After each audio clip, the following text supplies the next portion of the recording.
तो फिल्म की शुरुआत में हमें दुनिया का एंड दिखाया जाता है, जहाँ रिसोर्सेज खत्म होने के साथ साथ दुनिया पर गर्मी भी बहुत ज्यादा हो गई, इतनी कि अंटार्कटिका की बर्फ भी पिघलने लगी। और इस बर्फ में जमे हुए वायरस ने जमीन पर कई किस्म की वबाएं फैला दी, जिनसे बचे कुछ इंसान भी तेजी से मारे गए। सभी मुल्कों की गवर्नमेंट और अमीर लोगों ने जान बचाने के लिए इस दुनिया को छोड़ जाने का फैसला किया और रॉकेट्स के जरिए दूसरे प्लैनेट्स पर जाने लगे। पर उनका ये फैसला इतना अचानक था कि उन्होंने प्रॉपर प्लानिंग नहीं की थी। ना उन्हें ये पता था कि वो दूसरे प्लैनेट पर पहुंचेंगे कैसे, और ना वो ये जानते थे कि वो सरवाइव कैसे करेंगे। ऐसे में बहुत सारे रॉकेट्स स्पेस में जाते ही तबाह हो गए और लोग स्पेस में ही मारे गए।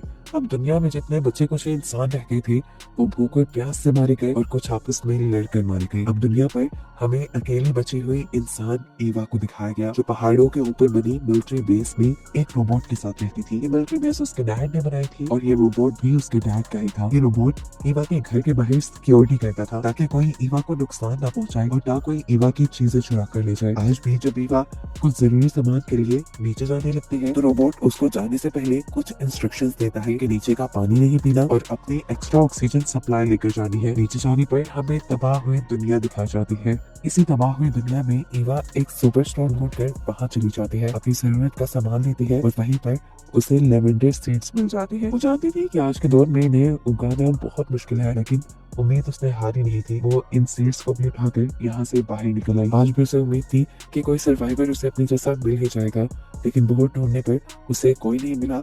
तो उसने सुपर स्टोर के बाहर अपनी लोकेशन लिख दी कि अगर कोई सर्वाइवर जिंदा हो तो वो उसके साथ आकर रहने लगे। अबिका जब घर आई तो हमने देखा कि रोबोट उसका इंतजार कर रहा था, लेकिन हर मर्तबा ईवा को अपने घर जाने से पहले इस रोबोट को पासवर्ड बताना पड़ रहा था, चाहे ईवा 10 ही मर्तबा गाड़ी से गेट तक क्यों न जाती। एक मर्तबा तो ईवा तंग भी आ गई और ईवा ने गलत पासवर्ड लगा दिया, और उसके गलत पासवर्ड लगाते ही ये रोबोट उसके ऊपर गन तान देता है। अपने आप को बचाने के लिए ईवा उसका सही पासवर्ड लगा लेती है और अब घर जाती है। कपड़ों समेत शॉवर लेती है ताकि जो भी नीचे का वायरस उसके कपड़ों पे लगा हो वो सारा धुल जाए, और उसके बाद अपने काम पे लग जाती है। उसने अपने घर के अंदर ही एक छोटा सा ग्रीन हाउस भी बनाया हुआ था, जिसमें वो अपनी जरूरत का सामान उगाती थी। उसकी इस अकेली जिंदगी में और कुछ था भी नहीं, अपने लिए सामान उगाना, अपने लिए सप्लाईज लेके आना और अपने लिए ही एनर्जी बनाना। आजकल वो अपने घर पे सोलर इंस्टॉल कर रही थी ताकि एनर्जी की कोई कमी न रहे। ईवा अकेले ही ये सारे काम करती थी। उसका रोबोट बस घर के चारों तरफ घूमता रहता था। अगले दिन काम करते हुए ईवा रोबोट से मजाक करने लगती है, लेकिन ये एक एआई है, मजाक ये लोग नहीं समझ पाते।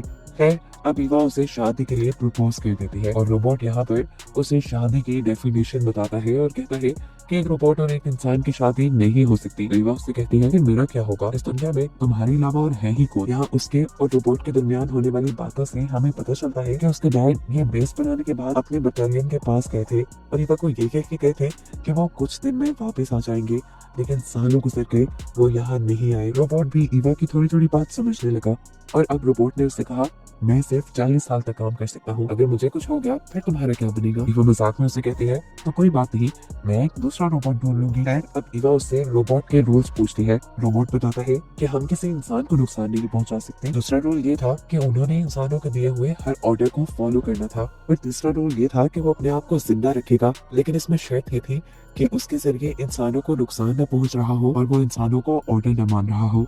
यहाँ पर ईवा उसे याद दिलाती है कि तुम्हें एक चौथे काम के लिए भी बनाया गया था, नए एनर्जी रिसोर्सेज ढूंढने के लिए। अब रोबोट ने कहा, नहीं, मैं सिर्फ सिक्योरिटी रोबोट हूँ, मुझे चीजें इकट्ठी करने के लिए नहीं बनाया गया। वो कहता है, मेरा काम सिर्फ तुम्हारी हिफाजत करना है और अनजान लोगों को यहाँ तक आने से रोकना है, और मेरे मुताबिक अनजान वो है जो मेरा पासवर्ड नहीं जानता। ईवा ने उससे कहा, ये गलत है, अगर कोई पासवर्ड नहीं जानता लेकिन वो इंसान था और मर रहा था तो तुम्हें मदद करनी चाहिए थी। याद नहीं है वो टाइम जब तुम्हारी ड्यूटी एक चेक पोस्ट पे थी और तुमने इंसानों को दूसरी तरफ जाने नहीं दिया था, हालांकि वो गर्मी से मर रहे थे, सिर्फ इसलिए क्योंकि तुम्हारा पासवर्ड नहीं याद था। तुम और तुम्हारे जैसे रोबोट्स ने उन बचे कुछ इंसानों को भी बॉर्डर क्रॉस नहीं करने दिया और बेचारे सभी इंसान मारे गए।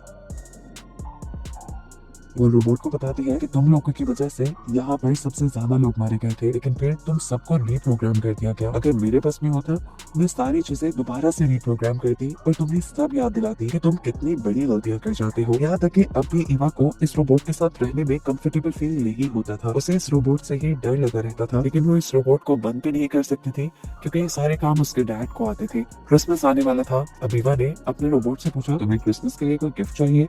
जिस पर रोबोट ने जवाब दिया, हम रोबोट्स गिफ्ट नहीं लेते। और ईवा को फिर से अपनी दुखिया बात याद आ गई कि वो अपनी पूरी जिंदगी एक रोबोट के साथ गुजार रही है।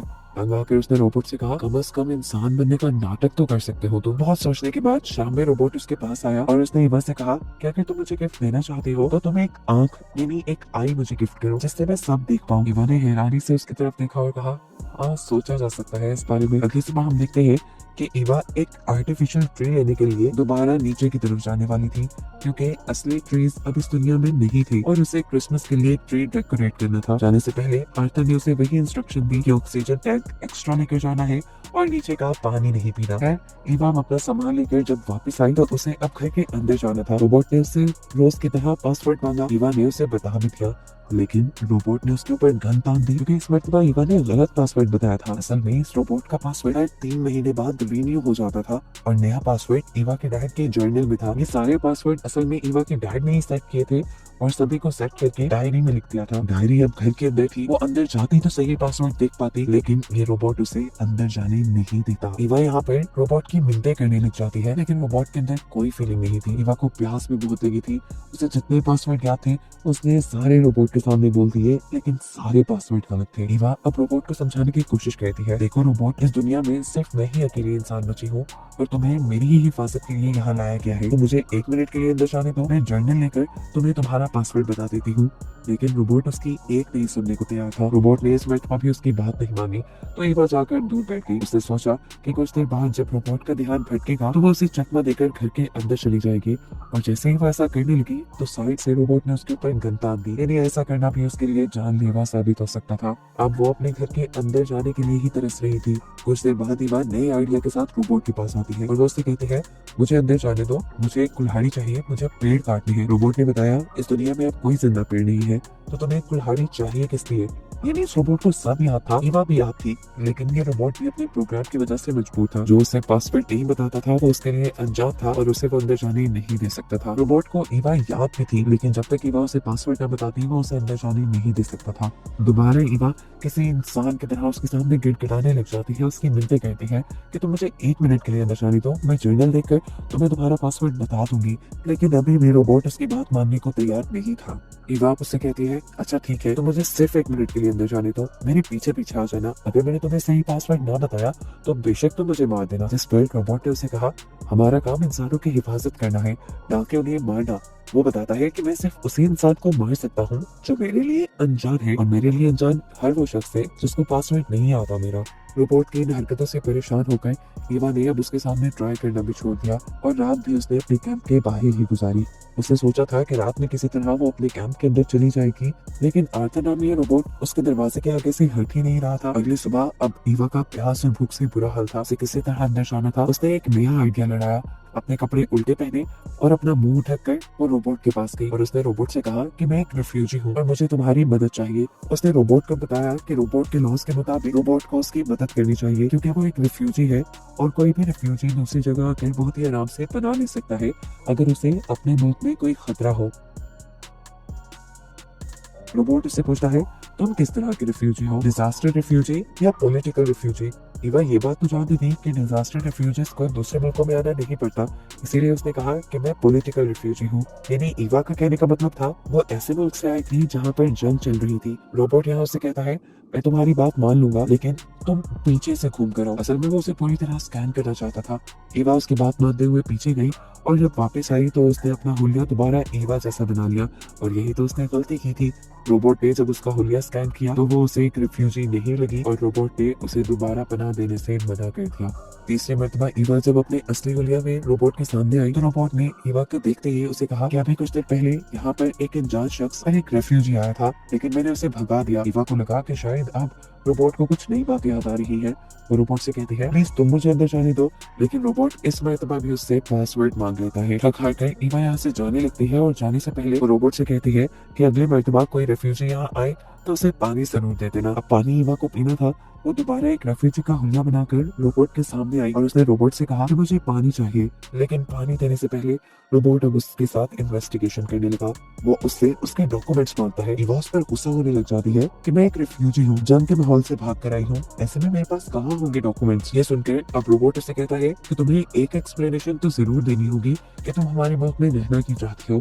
और ईवा ने एक झूठी स्टोरी बनाई कि जब में उसके सारे पेरेंट्स मारे गए, अब वो अकेली रहती है, उसकी जान को भी खतरा है, इसलिए वो यहाँ आ गई। तंग आकर वो दोबारा रोबोट से पानी मांगती है तो रोबोट बताता है कि मैं एक रिफ्यूजी को तभी पानी दूंगा जब मैं पहले ईवा को पानी दूंगा, और ईवा को मैं पानी तब दूंगा जब ईवा मुझे अपना पासवर्ड बताएगी। पासवर्ड तो याद ही नहीं था ईवा को। एक और रात ईवा को बाहर गुजारनी पड़ी। भूख और प्यास से उसका जिस्म कमजोर पड़ गया था। सुबह होने पर वो रोबोट के सामने गिड़गिड़ाने लगती है कि प्लीज मुझे थोड़ा सा पानी दे दो या एक सेकंड मुझे अंदर जाने दो। तो रोबोट उससे कहता है, आई एम सॉरी, मैं तुम्हारी कोई मदद नहीं कर सकता। मैं तुम्हारी मदद कर भी देता अगर मुझे लगता कि तुम दुनिया की आखिरी इंसान हो, लेकिन कल ही मेरे सामने एक रेफ्यूजी और एक अनजान लड़की आई थी।